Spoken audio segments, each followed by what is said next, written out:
नमस्कार दोस्तों, मैं एक बार फिर से आपके मध्य उपस्थित हूँ एक नई जानकारी के साथ। दिसंबर के महीने में पड़ने वाले पुष्य नक्षत्र से संबंधित ये जानकारी है।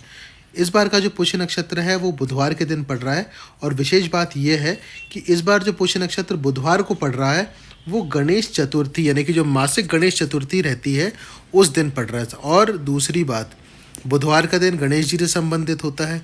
गणेश चतुर्थी यानी कि मासिक गणेश चतुर्थी जो रहती है वो भी पड़ रही है, पुष्य नक्षत्र भी है, तो उपाय भी इससे ही संबंधित होगा। बहुत ही विशेष तिथि है जहाँ पर ये तीनों चीज़ों का संयोग एक साथ बन रहा है, इसलिए आपको उपाय भी उसी प्रकार से बताया जाएगा। सबसे पहले आप ये देख लीजिए कि पुष्य नक्षत्र की तिथि प्रारंभ कब हो रही है और समाप्त कब तक होगी।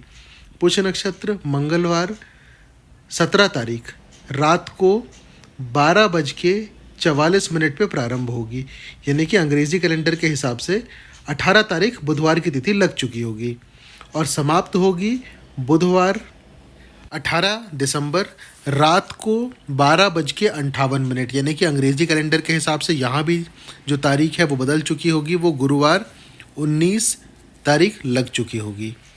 अब चलते हैं आपको उपाय किस समय करना है। तो उपाय करने के लिए जो सबसे सही समय रहेगा वो रहेगा संध्या काल, मतलब कि सूर्यास्त से लेकर के 2 घंटे के बीच। कब? बुधवार के दिन, बुधवार यानी कि 18 दिसंबर सूर्यास्त से लेकर के 2 घंटे के बीच में आप ये उपाय अपने घर में या मंदिर में कर सकते हैं। वैसे मंदिर में अगर आप ये उपाय करें तो बहुत अच्छा है, नहीं तो अपने घर पे भी आप ये उपाय कर सकते हैं।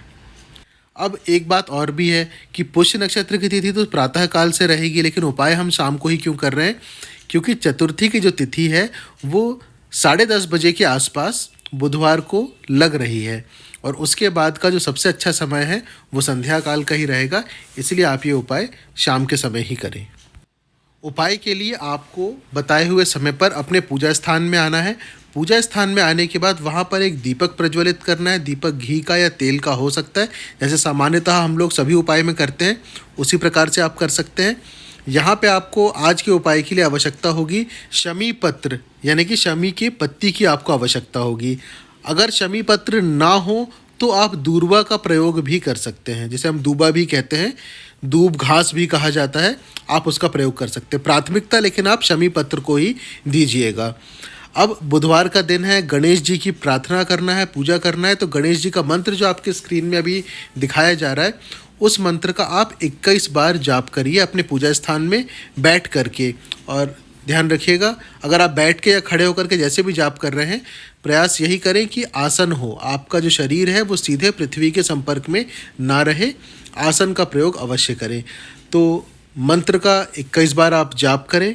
जैसे 21 बार जाप हो जाए तो उसके बाद जो शमी पत्र आपने ले रखा है उस शमी पत्र को भी इसी मंत्र का जाप करते हुए भगवान गणेश को अर्पित करें। शमी पत्र नहीं है तो यही विधि आप दूर्वा के साथ भी कर सकते हैं। भगवान गणेश को दूर्वा अर्पित करें और इस मंत्र का एक बार जाप करें, क्योंकि पत्ती है तो आपने अर्पित किया और एक बार इस मंत्र का जाप कर दिया। जब ये हो जाए तो उसके बाद वहीं अपने पूजा स्थान में बैठ करके आपको गणपति अथर्व शीर्ष का एक बार पाठ करना है। ध्यान रखिए, गणपति अथर्व शीर्ष का एक बार आपको पाठ करना है। जब पाठ हो जाए तो पाठ होने के बाद कुछ अक्षत के दाने जो सैगे चावल हो, जो टूटे हुए ना हो, वो ले लीजिए।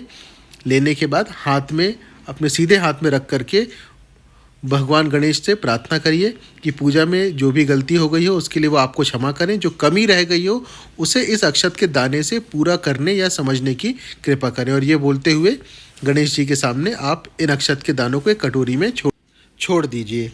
और फिर अगले दिन प्रातः जब भी आप अपने पूजा स्थान में आए पूजा करने के लिए, तो उस समय इन अक्षत के दानों को किसी भी फूल के गमले में ले जा करके डाल दीजिए। अब ये तो हो गई पूजा। अब इस पूजा के बाद आप वहीं अपने पूजा स्थान में खड़े होकर के आपकी जो भी मनोकामना, जो भी इच्छा है वो गणेश जी से आप पूरा करने के लिए बोलें। अगर समस्या बड़ी है तो आप गणेश जी के सामने खड़े होकर के वहाँ संकल्प ले सकते हैं मासिक गणेश चतुर्थी के व्रत करने का, जिससे कि आपकी समस्या का समाधान और अच्छे से हो।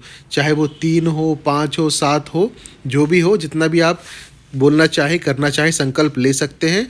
और हर महीने की जब भी गणेश चतुर्थी की तिथि आती है तो उस दिन आप उपास रह करके गणेश जी का यही मंत्र जाप करें और साथ में गणपति अथर्व शीर्ष का एक बार पाठ करें।